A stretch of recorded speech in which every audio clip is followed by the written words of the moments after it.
आइए अब हम लोग कुछ ऐसे शब्द देखते हैं जो कि हर सेंटेंस में आते ही आते हैं, बिना इनके सेंटेंस शायद ही बनते हैं, बहुत कम बनते हैं। अगर हमें एक प्रॉपर सेंटेंस बनाना होता है तो हमें हेल्पिंग वर्ब्स की ज़रूरत होती है। सो ये कुछ हेल्पिंग वर्ब्स हैं जिनको हम कब यूज़ करते हैं, किसके साथ यूज़ करते हैं, वो देखते हैं। अगर हम इनका सही से यूसेज, कहाँ पे कब कौन सा शब्द यूज़ करना है, सीख जाएं तो इंग्लिश बोलना हमारे लिए बिल्कुल चुटकियों का काम हो जाता है। So let's begin. आज देखते हैं एम। हिंदी में जो हम लोग हूँ बोलते हैं, मैं आज बहुत बिजी हूँ, तो ये एम जो होता है वो हम लोग सिर्फ और सिर्फ मैं के लिए आई के साथ यूज़ करते हैं। I am busy, I am happy, I am very sad।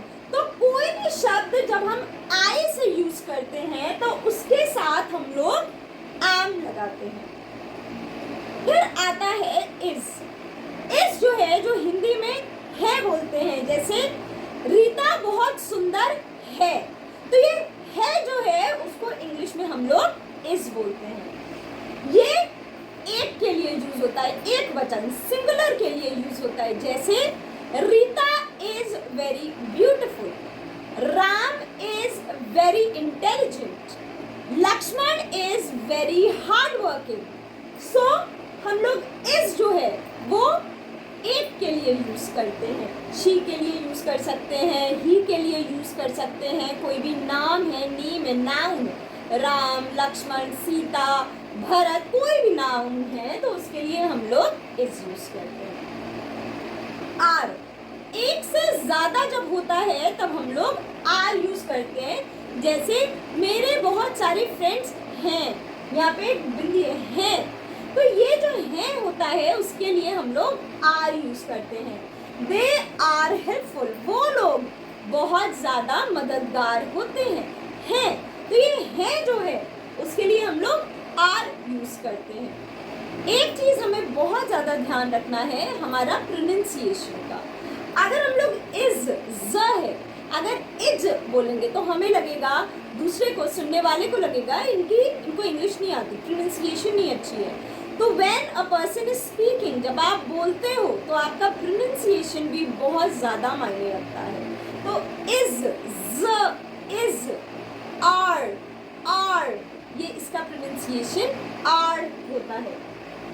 They are beautiful, ये बहुत खूबसूरत हैं, कुछ भी हो सकता है, वो फ्लावर्स हो सकते हैं, वो कोई पपीज हो सकते हैं, तो उनके लिए हम यूज कर सकते हैं। My friends are very naughty, मेरे सारे दोस्त बहुत नॉटी हैं, तब हम लोग आर यूज करते हैं।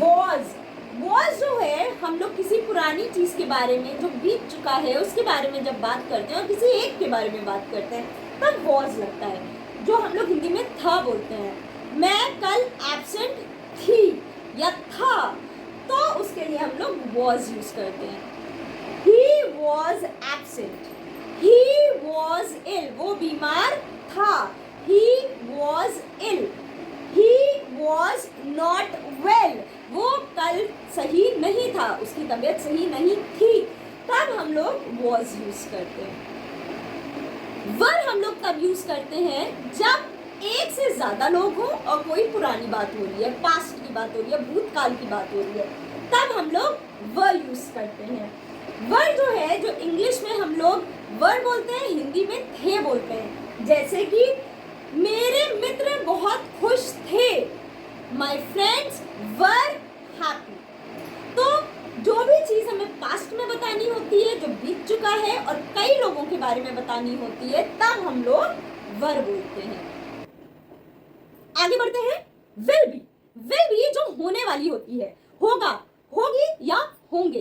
कल मेरे एग्जाम होगा, my exam will be tomorrow, कल होगा, तब हम लोग विल बी यूज करते हैं। वो विल जो होता है वो सबके साथ यूज हो सकता है, ही के साथ, शी के साथ, दे के साथ, किसी भी प्रोनाउन के साथ हम लोग विल यूज कर सकते हैं। दे विल बी प्रेजेंट, वो कल प्रेजेंट होंगे, तो हम लोग विल बी यूज कर सकते हैं। शैल भी बिल्कुल सेम होता है, बट एक डिफरेंस होता है। शैल जो होता है वो आई और वी के साथ यूज होता है। I shall be there, we shall be there. So I और वी के साथ हम शैल लगाते हैं और बाकी सारे प्रोनाउंस के साथ हम विल लगाते हैं। देखो एक छोटी सी ट्रिक बताते हैं। देखो विल में आई भी आ रहा है और डब्ल्यू भी आ रहा है, तो आई के साथ हम विल नहीं यूज करेंगे और वी के साथ हम विल नहीं यूज करेंगे। जो शब्द इसमें है उनके साथ हम विल नहीं यूज करेंगे, बाकी में हम विल यूज कर सकते हैं। होप ये एक छोटा सा इंपॉर्टेंट टॉपिक आप लोग को समझ में आया हो। अगर आया है और आप चाहते हैं कि मैं इस तरह के और वीडियोस बनाऊं तो प्लीज मुझे कमेंट में जरूर बताएं।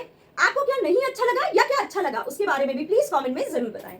Thank you so much and please don't forget to like, share and subscribe to my channel. Thank you.